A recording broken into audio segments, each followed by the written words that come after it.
Canadá está muy furioso y le está dando al mundo entero una clase magistral de cómo defenderse y de cómo contraatacar estos ataques de Donald Trump. Donald Trump continuó el fin de semana entero despotricando en contra de Canadá. Él dice, voy a imponer un arancel extra del 10% a Canadá porque no me gustó en absoluto esta publicidad que hicieron utilizando la voz real de Ronald Reagan. Y aún peor que lo hayan hecho durante la Serie Mundial de Béisbol. Pero él dice que no, que esto es hacer trampa porque utilizaron IA, o sea, inteligencia artificial, porque según Donald Trump, Ronald Reagan adoraba los aranceles, cosa que no es cierta. Y déjame mostrarte lo que está haciendo Canadá para poder contraatacar todo esto. El primer ministro de Canadá, Mark Carney, estaba durante la conferencia en la ASEAN. Esta se estaba llevando a cabo en Malasia. En este discurso que él dio, dijo una sutil broma, o mejor dicho, una sutil humillación para Donald Trump, para su régimen y para lo que se ha convertido Estados Unidos bajo el mandato de Trump. Quiero que veas cómo el primer ministro Mark Carney dirige este discurso de una forma impecable. Él dice algo así como que debería de tratar de presumir al estilo estadounidense lo bien que le está yendo a Canadá en este momento. Miren bien este momento por ustedes mismos, por favor. I think the first is just to get across the scale of ambition in Canada right now. We intend over the course, the course of food security. We mentioned food security. Ken Seitz is your one-stop shop for food security with Nutrien globally, and that's actually not an exaggeration. It happens to be true. There you go. First boast of the evening. Secondly. It's enormous food. I'm just warming up for my American level of boasting.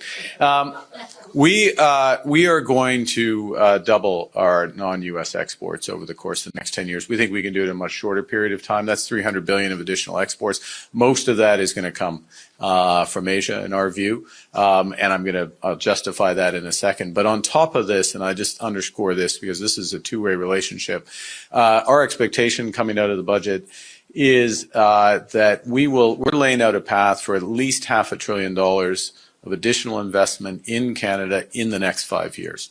Additional, not total, additional. And that's U.S. So these are orders of magnitude that start to be relevant. Areas, both in terms of the two-way trade and the domestic investment, we're basically going to build out the infrastructure to help drive energy corridors, both clean and conventional, trade corridors, new port infrastructure, and others. But from LNG, where we're putting ourselves on a path to at least 50 million tons by the end of this decade, but double that by 2040, potentially more. It's easily done when you have the fourth largest reserves of LNG in the world, and you have demand here for the energy transition. To nuclear, a few days ago, I launched with my good friend, Premier Ford. Did I say good friend, Premier Ford? I said the always entertaining, the always interesting, the always unpredictable Premier Ford. Yeah, God, sorry, I don't know why I mixed the two up, President and Premier Ford. Mientras que Donald Trump se quejaba de las escaleras eléctricas de las Naciones Unidas y del teleprompter que no funcionaba, sí, esto pasó hace un mes, pero aún así Donald Trump se sigue quejando. Mark Carney, por otro lado, decía, quiero que todos sepan que Canadá es un verdadero socio comercial confiable. Tenemos metas ambiciosas y estamos buscando alejarnos de necesitar a Estados Unidos en términos de comercio. Él dice, quiero que recuerden todos que Canadá sigue siendo confiable y que estamos buscando justamente socios confiables. Este es un mensaje fuerte diciendo que Estados Unidos ya no lo es. Ya no es un socio confiable. Esto fue parte de una reunión anterior del primer ministro Carney, donde fue entrevistado en el público en la convención ASEAN. Y le preguntaron, ¿crees que Canadá está en una crisis ahora por el actuar que ha tenido Estados Unidos? Y yo quiero que veas la calma con la que Carney responde, sí, Canadá en este momento está un poco desequilibrado. El orden basado en normas que esperábamos ha cambiado. Lo que antes considerábamos nuestras fortalezas, refiriéndose al libre comercio con Estados Unidos, se ha convertido justamente en su vulnerabilidad. Pero podemos adaptarnos, cambiar y comenzar a alejarnos de Estados Unidos. Miren el clip, por favor. Back in on the reliable partner and values, because as I said on the stage, you need a partner who respects the letter of agreements. We are that partner, but also the spirit of agreements and the values underneath those agreements. And we do believe in rules-based law. We believe in the values of sustainability, inclusivity, solidarity, partnership. But I am going to quote, and I tested our ambassador to ASEAN earlier, and she's going to sing along. the words from the ASEAN anthem, which I know you all know, but just in case I didn't actually this morning. But two of the key lines that stuck with me is that in ASEAN, we dare to dream and we care to share. And so Canada dares to dream big. We have laid out, we're laying out $1 trillion of investment opportunities over the course of the next decade, US. And we dare to care. Sustainability, inclusivity, and in partnership, the ASEAN anthem, everyone after me. Later on, after this reception, there'll be a short karaoke where we'll have a chance to sing it together. But thank you for being here, and we look forward to the partnership and to showing it. Esto fue parte de la conversación que tuvo el primer ministro Carney en la convención ASEAN, donde la forma en la que describe en lo que Estados Unidos se ha convertido es sencillamente brillante. Él dice, sabes, la forma en la que Estados Unidos se ve a sí mismo no es como un socio comercial confiable. Él dice que Estados Unidos se ve como un club privado en el que si tú quieres tener negociaciones con el país, tienes que pagar algo así como una cuota para recién empezar a negociar. Y Mark Carney dice, eso no es lo que estamos haciendo aquí en Canadá. Él dice que Canadá se esfuerza en el libre comercio y que está buscando socios comerciales confiables. Is this a crisis in Canada? Is it going to help you reduce the barriers between provinces? Yes, it's a crisis because it's a fundamental change in many of the operating, I was going to say assumptions, but the operating rules of the system. I mean, the reliance on the open global trading system, a reliance and an expectation of further integration, particularly in North America. I mean, that's not going to happen. That doesn't mean there isn't still going to be a fair bit of free trade in North America and cross-investment, but this sort of relentless process of greater integration has reversed. That's a big change. And when you have a big change like that and you had your economy oriented towards that, which ours was, some of your strengths become vulnerabilities, and you have to do big things. And so one of the lessons, we've talked about this, many in the room have lived it. I've certainly, by luck, I would like to say, not because of cause. I didn't cause the crises I've been in.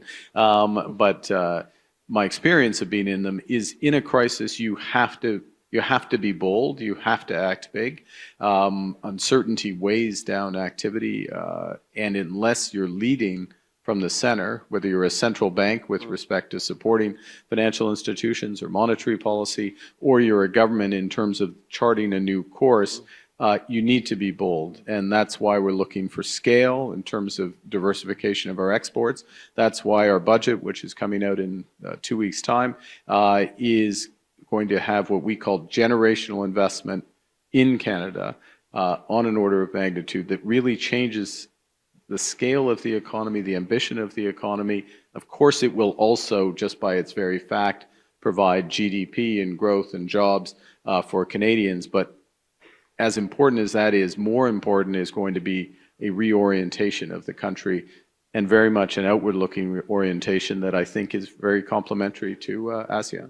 Luego, el primer ministro Mark Carney habla sobre el libre comercio y sobre el tema de la cumbre ASEAN. Y no creo que sea coincidencia que este sea el tema. Es inclusión y sostenibilidad, dos cosas que Donald Trump no apoya. Porque sí, todos estamos claros en que Donald Trump no apoya ni la inclusión ni la sostenibilidad en el tiempo. Y la conferencia en el ASEAN interesantemente se llamó Inclusión y Sostenibilidad. Yo no creo que ni Donald Trump ni su régimen se den cuenta de lo irónico que es todo esto. Miren por favor. The United States has a new trade policy. It applies to every country, every jurisdiction in the world. We understand that and we respect that. It is a major shift, and the way we're framing it is it's a rupture, not a transition. This is a very big change, almost overnight, and therefore it's difficult to deal with. It can be difficult to deal with, but everybody's dealing with it. That's the first. The second is if your economy is highly integrated, or certain sectors are highly integrated with the United States, revealed preference, to use a fancy term, is that you will pay a price to keeping access to that market, either in the form of tariffs, changes to some domestic policies, commitments for investment. Different countries have done various versions of that. What you should try to avoid doing, though, is tying your hands about what you can do with other jurisdictions. Because there are a lot more countries by GDP that are willing and keen to continue to have relatively open trade, certainly to have rules-based trade, to respect rules-based trades, to have, that is happening in parallel to these sharper changes. So you get a sharp change in the relationship with the U.S., as the president has said, and I understand this and respect it. He said it, me sitting next to him. We are going to charge countries for access to the U.S. It's like access to a good country club, I think he might have said, or Costco. To put it the other way, I think he thinks more on country club than Costco. We understand it. It is the premium market. It's the most dynamic economy. You decide what you're willing to pay, but at the same time, you want to be in other clubs. You want to be at other tables. You want to be building that out. And I said I would make a point about the European Union. I think it's quite relevant for ASEAN, or if I may broaden it a bit more towards CPTPP. Some members are part of that. These are two large trading blocs with not identical, but complementary approaches to trade. And there is an opportunity. It's a point I've made. It's a point some others in CPTPP have made. There is a possibility of bringing those closer together, having at a minimum a docking between the two blocks or broader arrangements that there. And that's how you start to rebuild a broader global trading system. You're approaching more than a third of global trade there, potentially 40%, depending on how you do it. Provided you have you've retained that flexibility in order to do that. And as things stand right now, most countries have. Aquí tenemos las palabras finales del primer ministro Mark Carney. Realmente son palabras muy poderosas. Miren, por favor. Look, first, just to give a bit of context in terms of our ambitions, and they are large. We laid out last week that we want to increase our non-U.S. exports by 50% within the next decade. Shorter time frame than that. It's about $300 billion to give context to that. We would expect that a substantial proportion of that will come from ASEAN. And it's one of the reasons why we're looking to complete the free trade agreement with ASEAN within the next year. And I met with both, obviously, and I want to pay tribute to Prime Minister Ibrahim for his chairing of ASEAN, great success this year. So I met and discussed with him, but also with next year's chair, President Marcos, and made that a priority. So ASEAN will play an important role in that. As well, we will pursue a series of bilateral FTAs, and as it happens, again, with the Philippines, we decided today that we would accelerate we would pursue a free trade agreement, but on an accelerated basis between Canada and the Philippines. We have a free trade agreement with the EU. We have one. We are, of course, core to CPTPP. In fact, we have free trade agreements with 15 jurisdictions around the world, 2/3 of global trade. Now, some of those free trade agreements operate a little more predictably than others. No prize for guessing which ones. And our strategy is to broaden and deepen with those partners who believe in rules-based trade, who are complementary to us, and who share the same values. Because in the end, you can write a lot down in terms of trade agreements. You know trade agreements well. They're about this thick. There's a number of negotiators I can see in the front row here, and business people who rely on the letter of the law, but it's also the spirit of it. And having the interests aligned. I'll finish on this, which is I found it interesting coming into ASEAN this morning. As I walked in, the banners, the neon banners were with the themes of ASEAN this year, which is inclusivity and sustainability. So it's growth with inclusivity and sustainability. It's very recognizable for Canada and our approach. And that's the type of partnership that will help us realize that diversification. Are there big things you think are going to change? Well, I think it's. I will quote our host, our ultimate host, the Prime Minister this morning, which is words to the effect of the old world or the old system is gone, the new one has not yet formed, and so it's a big question and it's an important question because in many respects, those of us in this room will help determine where that is. And what we were talking about earlier is Canada free trade with ASEAN, CPTPP with EU, that link becoming there, following through on inclusivity and sustainability. The extent to which we actually follow that through, this room, literally and metaphorically, will help determine the direction of the global economy, or a substantial proportion of the global economy.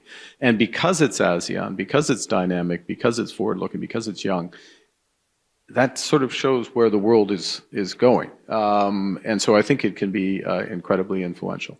And we're out of time. Thank you, Prime Minister Mark Carney. Do join me in a huge round of thanks for Mark Carney, Prime Minister of Canada. The Midas town halls across Canada, I am seeing such a determination. And it started off, I think people were defensive. They were freaking out. It's like, what are we going to do? These guys are coming up for us. And now people are saying, we're done with them. You know, we saw the absolute collapse of the American spirit market, the wine industry disintegrating 97%. That shows what people power can do. But the upside is I was just talking to a winery in Ontario selling Ontario wines into Norway for the first time. We're taking advantage of this. What's really concerning to Canadians is the disintegration of the rule of law south of the border. The disrespect Donald Trump shows, not just for us, but for his own people. And, I did a Canadian interview today, and they said, well, don't you think it's very un-Canadian that we interfered in their country, blah, blah, blah, clutching the pearls? I said, this is a guy who showed a video, an AI video of him dumping diarrhea on his own citizens. This man is not worthy of any office in any land. So the fact that he's freaked out that we showed a video that just had Ronald Reagan speaking shows that he's not trustworthy. People are not going to be expecting him to live up to his word. And it's forcing all nations, whether they wanted to or not, to look elsewhere. And so Canada's looking elsewhere. It was significant that recently that Prime Minister Carney talked about the trade risks in our relationship with the United States and our need to manage that relationship. And he basically said that it was similar to the risks that we face with China. That's an extraordinary thing to say, because we just remember just a few years ago when the United States pushed Canada to arrest Meng Wanzhou, the head of Huawei, because the Americans were fighting with China over the control of the digital space and wanted Huawei out of the market. And Canada agreed to arrest Meng Wanzhou for extradition to the United States. China retaliated heavily. They arrested and imprisoned 2 Canadians, the 2 Michaels, held them in custody for way too long. There was a huge public outcry that resulted in a backlash in Canada against Chinese imports, against the Chinese government. China has a pretty dubious track record in terms of human rights, their interference politically in Canada. And when we took Meng Wanzhou into custody, the Americans left us high and dry. We were on our own. They didn't come to our aid, even though we were helping them. But right now, Canada's reconsidering that relationship with China. Why? Because we can no longer trust the United States. And we know that we have maybe 150, maybe more Canadians in custody at ICE detention centers without the rule of law. Well, we had 2 Canadians under Chinese custody, and it caused a huge outcry. We have now over 150 in the United States. So when the Prime Minister's talking about us needing to rethink our trade relationships and our strategic relationships, the fact that we're now willing to entertain relations with the authoritarian government in Beijing shows that we can no longer maintain those relationships with the United States. When Trump started to run for president in 2016, he sat down with Roger Ailes, who was then running Fox News. Roger told me this story, and Trump said, "What's the biggest thing I can do if I became president, or just what's the biggest thing I could say I will do?" And Ailes, who did not take Trump's candidacy very seriously, said facetiously, "You could annex Canada." And Trump said, I've always wondered, looking at the map, why don't we own Canada? You know, if you look at the map, we're the same country. And Ailes actually said, well, remember, Donald, that most of the people in Canada would probably be Democrats. Yeah, Trump said, still, you know, a bigger country. And then he said, what was that thing called that, you know, when they really expanded the country? And Ailes said, you mean the Louisiana Purchase? And Trump said, yeah, if I did that, do you know how big this country would be? It would be the biggest country in the world. And that would be all due to me. Oh, Canada. Canada and the United States, as you see, share much more than a common border. We share a democratic tradition, and we share the hopes, dreams, and aspirations of free people. When I arrive in Canada tomorrow, I will take the best wishes of the people of the United States to our good friends, the people of Canada. Y bueno, amigos, yo acabo de cumplir con mi misión, que es informarte como lo hago absolutamente todos los días. Como siempre te digo, para mí lo más importante es tu opinión y me encantaría que la pongas en los comentarios. Además, si este tipo de videos te gusta saber de política estadounidense, saber la verdad de lo que está pasando en el país, te va a encantar suscribirte al canal, ya que subo videos así todos los días. Mi nombre es José Alvarado, soy economista y estoy comprometido con informarte diariamente. Nos vemos en el siguiente video. Adiós.